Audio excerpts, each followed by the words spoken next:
The NBA draft is almost here, and because of that, I wanted to come out with my final 2022 NBA mock draft. Before we get started, you guys know the drill. Hit that like button if you enjoyed, as it really does help out the channel, and also make sure to subscribe if you guys are new, and you guys enjoy this type of content, so you don't miss out on any new videos like this. Plus, I'm trying to hit 1,000 subscribers, and once I reach my goal, I am finally gonna do a face reveal.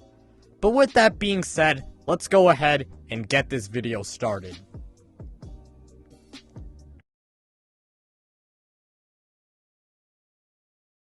With the first overall pick, the Orlando Magic select Chet Holmgren, a center out of Gonzaga.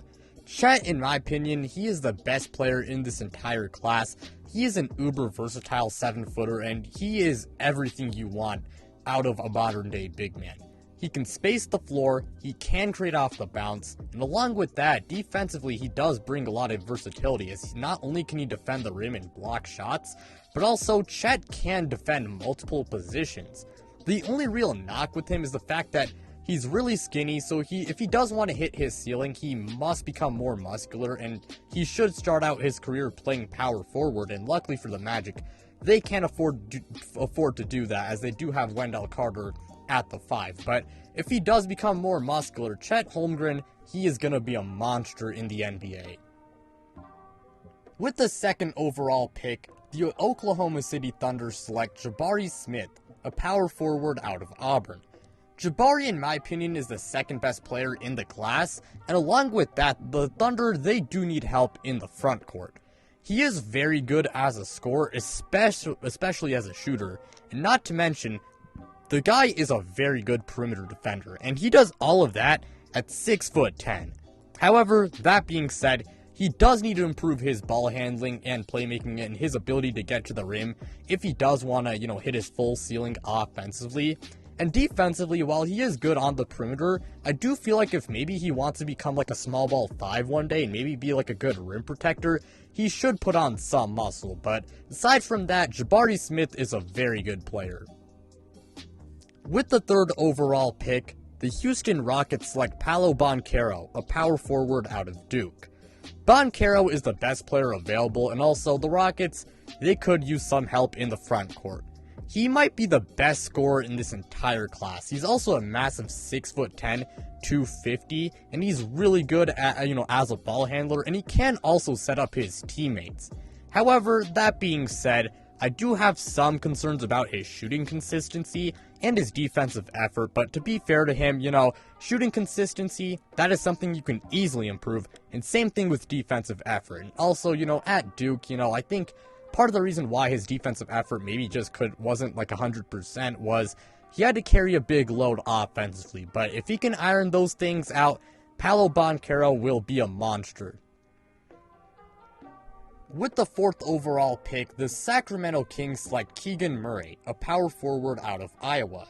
The Kings can go with quite a few people here. For me, it was between Keegan and Jaden Ivey, but I went with Murray because, one, Sacramento wants to make the playoffs, I feel like, soon enough, and Murray, he is very pro-ready, and second of all, I'm just not totally sure how a Jaden Ivey and De'Aaron Fox backcourt would exactly work. But anyways, on to Keegan Murray. Keegan Murray is one of my favorite players in this entire class. The guy has, close to no weaknesses. Offensively, he's very good at scoring the ball, he's very good at shooting, and also pretty good at creating his own shot. And defensively, he's also very good, and he's quite versatile on that side of the ball. And the Kings, they do need some help at the forward spots. And Keegan Murray, he is an older prospect, so because of that, his upside, it's not as high, compared to some other guys in this class. But that being said, I think the Kings really, I feel like they are considering taking a win now guy, so I went with Keegan Murray.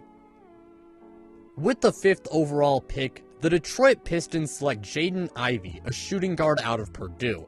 Ivey would be the perfect fit on the Pistons.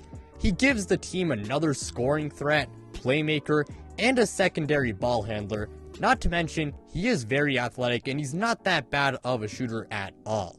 And the Pistons, they could really use a player like him, so going with Jaden Ivey, it was the easy choice. With the 6th overall pick, the Indiana Pacers select Benedict Mathurin, a small forward out of Arizona. The Pacers could really go with anyone here. There's a lot of guys I had in mind, but I decided to go with Benedict Mathurin since it really seems like Pacers fans want Benedict Mathurin.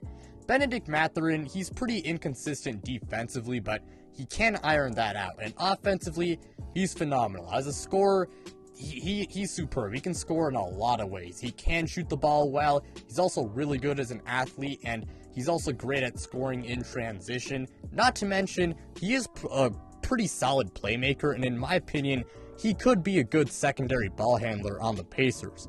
Again, Indy, they could have gone with a lot of guys here, but I went with Mathurin. With the 7th overall pick, the Portland Trailblazers select AJ Griffin, a small forward out of Duke. The Blazers, they need a wing badly. Griffin is good on offense, and he can shoot the ball very well. He's also pretty good at attacking the rim, and defensively, he's not the best defender right now, but he does have the potential to be a good one. And I will say, even though he does have a lot of good things about him, he does have some pretty serious injury concerns, but if he can iron out his defense and, stay healthy for the most part, AJ Griffin I feel like would be a pretty good player on the Trailblazers. With the 8th overall pick via the Lakers, the New Orleans Pelicans select Johnny Davis, a shooting guard out of Wisconsin. I've kept this pick for the same for all 3 mock drafts, and I considered going with Dyson Daniels, but Johnny Davis, in my opinion, is just a really good fit on NOLA. He's very good as a defender, and offensively, he does need to work on his shooting from outside the arc, but he is pretty good at scoring inside the arc, and I'd really like to see Johnny Davis on the Pelicans. With the 9th overall pick, the San Antonio Spurs select Shaedon Sharpe, a shooting guard out of Kentucky. Now, I made this pick because, in my opinion, he is the best player available, and I was pretty close to going with Jalen Duren. Sharpe is a massive wild card he might take some time to get acclimated to the NBA because he never actually played a game for the Kentucky Wildcats. But that being said, he's got the potential to be a very good two-way player in this league. And I mean, if he does pan out, he could form a great duo with DeJounte Murray. And not to mention, San Antonio is actually known for developing their young players, so the Spurs could be a good landing spot for Shaedon Sharpe. With the 10th overall pick, the Washington Wizards select Dyson Daniels, a point guard out of the G League Ignite. The Wizards do have a hole at point guard they have to fill, and Daniels is the best point guard in this draft. His shooting does need some work, but he is very good as a playmaker, and he can score inside the paint, and along with that, he is a very good defender, and I mean, he does offer some positional versatility because he is quite tall for a point guard. With the 11th overall pick, the New York Knicks select Ty Washington, a point guard out of Kentucky.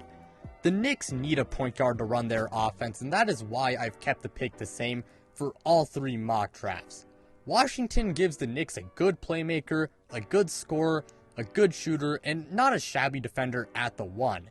And if Ty Washington did pan out and some of the other guys could maybe elevate their game and Julius Randle does get back to, 2021 Julius Randle, then the Knicks could maybe be a playoff team again. With the 12th overall pick via the Clippers, the Oklahoma City Thunder select Jalen Duren, a center out of Memphis. I've kept this pick the same for all of my mock drafts. Now, Duren is a little bit more of a traditional big. He's very good at scoring in the paint. He's also really good at defending the rim, and not to mention, he is a really good athlete. And the Thunder, they need some help in the front court, and playing with Shai Gilgeous-Alexander and Josh Giddey should really help him because, both of them, I mean, they could really set him up for lob opportunities. With the 13th overall pick, the Charlotte Hornets select Jeremy Sochan, a power forward out of Baylor. The Hornets, they do need a center desperately. However, they do own the 15th pick in this year's draft, so they can go ahead and scoop up a center then. Sochan is an amazing defensive player, and the Hornets, they could use some help on that side of the ball. And offensively, he's very good as a playmaker, while also being able to attack the rim. Again, I can understand if you took a center like Mark Williams here. However, the Hornets, they do own the 15th pick, and I feel like Jeremy Sochan, I mean, he would be a good fit on this team, and he could help out this defense a lot. And with the 14th overall pick and the final pick in this mock draft, the Cleveland Cavaliers select Malachi Branham, a shooting guard out of Ohio State. Now, the Cavaliers, they did not play with Colin Sexton for pretty much the entirety of the 2022 season, and they might lose him this offseason. And a bigger, problem with them last year was they didn't have a secondary ball handler, so if Colin Sexton leaves, they'll need to replace him. Malachi Branham is an amazing 3-and-D guard, who I also think can be a good secondary ball handler next to Darius Garland, so that's why I took him. But with all of that being said, that'll be it for today's video. Thank you guys so much for watching, it really means a lot to me. Again, like, subscribe, do all of that stuff, and check me out on social media as well. The links to my social medias, they are in the description below. But without further ado, I'm out, you guys.